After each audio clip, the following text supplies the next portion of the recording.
Продолжаем эфир телеканала новостями к этому часу. В студии Василий Радченко. Здравствуйте. Смотрите в программе. 36 многоквартирных домов введут в 14 районах Якутии по программе переселения до конца этого года. Люди с ограниченными возможностями здоровья показывают свои профессиональные навыки на 6-м чемпионате Обилимпикс. В Нерюнгри их приняли в стенах медколледжа. А алданская делегация приняла участие во Всероссийском съезде работников дошкольного образования.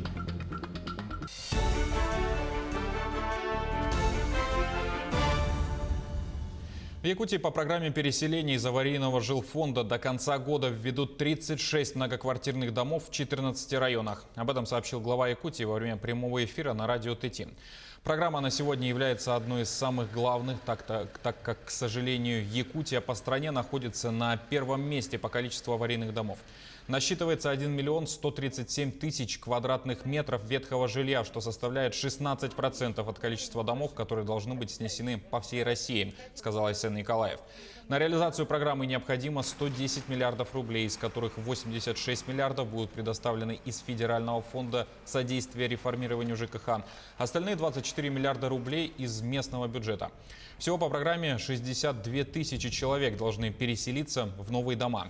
На данный момент идет работа по самым сложным арктическим районам республики. Также глава в ходе эфира сообщил, что в течение 3 последних недель количество больных коронавирусом в сутки стабилизируется.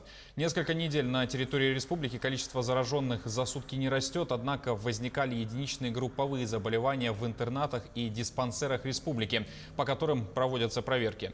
Но в целом количество больных в сутки не превышает 220 человек. Как предполагают сотрудники Роспотребнадзора, работники Минздрава и ученые, Якутия проходит этап с фиксированием большого количества больных. Число зараженных на прошлой неделе снизилось. Глава республики выразил надежду, что к началу Нового года тенденция снижения количества зараженных и роста выздоровевших сохранится. По данным оперативного штаба, 219 случаев коронавирусной инфекции зарегистрировано за сутки, в том числе 49 носителей. 119 приходятся на Якутск. Большее число заболевших по районам выявлено в Вилюйском, Нерюнгринском и Алекминском по 7 случаев. В Горном, Кобяйском, Ленском, Мигино-Кангаласском, Нюрбинском и Оленёкском по 6. По 4 случая зафиксировали в Мирнинском, Сунтарском, Усть-Майском и Хангаласском. Также от 1 до 3 заболевших еще в 11 районах Якутии. За последние сутки от COVID-19 в регионе скончался 1 человек.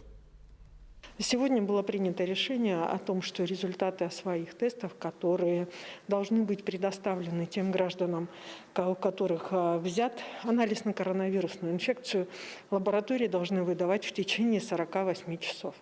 Для быстроты обслуживания, для удобства обслуживания, для того, чтобы не забивать линии, в том числе и медицинских организаций, предлагается получать результаты анализов через облачную поликлинику, вход через которых осуществляется через государственные услуги. В столице региона продолжаются рейды по выявлению контрафактных дезинфицирующих средств и антисептиков. Какие точки попали под надзор правоохранительных органов, узнал Дмитрий Тымыров. Сотрудники столичной полиции проводят рейдовые мероприятия по крупным хозяйственным магазинам Якутска, где выбор антисептиков на сегодня весьма широкий. Главное, чтобы были соблюдены все санитарные нормы. У нас все антисептики сертифицированные, вот такого производителя у нас нет. Именно такого? Именно вот Калинин и Покалинин нет, у нас такого нет. У нас крупные поставщики, 3 крупных поставщика антисептиков. На весь товар есть сертификаты, соответственно, и декларация соответствия тоже есть на весь товар. Помимо крупных торговых точек, правоохранительные органы проверяют и мелкие ларьки. К слову, здесь мелкие нарушения обнаруживают чаще. Я с самого начала антисептики вообще не продавала. У меня только вот для персонала вот такое мы берем. А это откуда? Это мы покупаем в хозмаркете. Нет, а производство именно с какого? Все написано. Россия, город Новосибирск. В этом рейде нарушений и контрафактных средств выявлено не было. Все антисептики были с этикетками и содержали лишь допустимые изопропиловые и этиловые спирты. Однако полицейские бдительности не теряют и продолжают свои проверки. Теперь на очереди аптечные пункты. Мы проверили на сегодняшний день 2 точки, торговых точек. Но выявить таких с нарушением антисептических средств пока не выявили. Ну, на сегодня на этим не заканчивается. Сегодня проверим еще несколько торговых точек для выявления антисептических средств с нарушениями, получается. Дмитрий Тымыров, Павел Пахомов, Якутск. С 16 ноября в республике возобновили работу учреждения дополнительного образования и спортивной подготовки. На сегодняшний день ежедневно проводится мониторинг работы учреждений. Однако показатели постоянно меняются с учетом эпидситуации. На сегодня по Якутии 188 учреждений доп. Образования по линии Министерства образования, культуры, спорта. Из них 137 работают в заочной форме с применением дистанционных технологий, 38 очно-заочно и только 13 полностью в очной форме.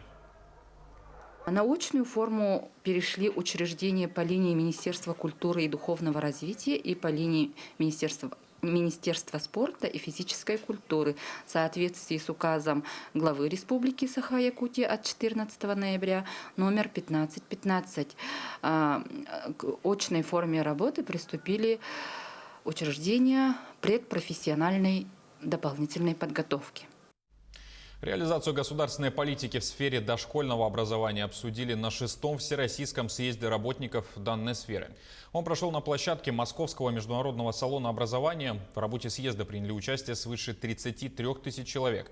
О впечатлениях и приобретенном опыте у педагогов делегации Алданского района узнала Татьяна Вахнина.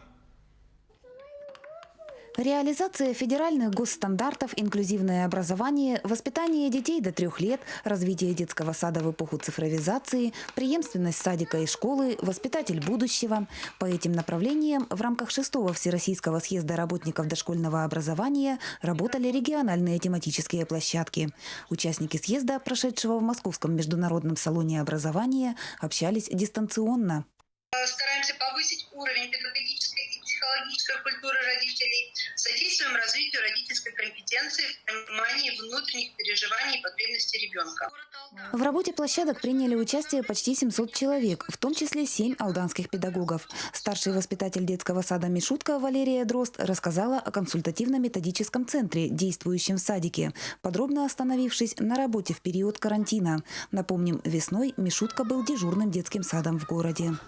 Разрабатываем принципиально новые формы работы с родителями и детьми, посещающими консультативно-методический центр детского сада, построенный на принципе объективного и субъективного взаимодействия.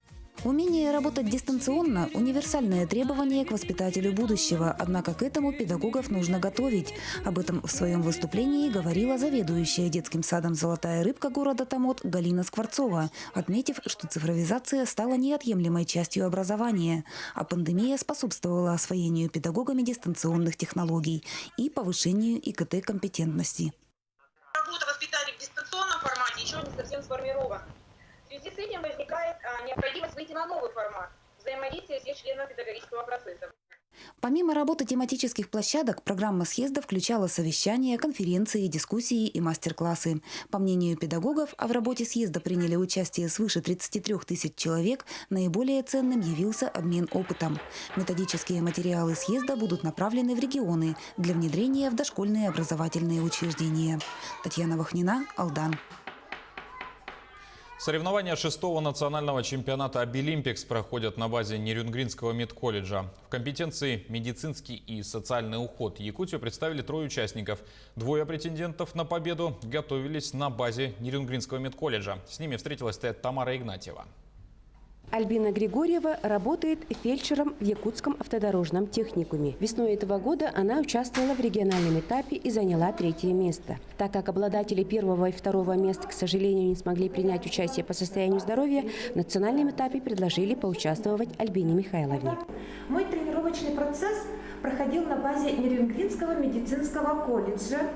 Каждый раз это упорная подготовка, работа, ответственность и, конечно, волнение и переживание. Потому что на чемпионатах участвуют достойные соперники. Это большая профессиональная школа. Это ни с чем не сравнимый опыт, который мы здесь получаем. Десятиклассник школы номер 18 Александр Дмитриев – неоднократный участник и победитель регионального этапа. К национальному этапу Саша готовился усердно, но организаторы чемпионата решили в этом году оценивать категории школьники по баллам, полученным на региональном этапе.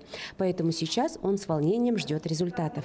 Саша признается, что благодаря Обилимпиксу он уже близок к своей мечте стать медиком. Я приобрел множество навыков, к примеру, от простого переодевания рубашки у пациента, у которого болит рука, до измерения давления. Также я знаю, как вводить инсулин и могу уже ухаживать за больным. В этом году чемпионат прошел в очно-дистанционном формате, что, по мнению эксперта Яны Гречишкиной, оказалось очень удобно.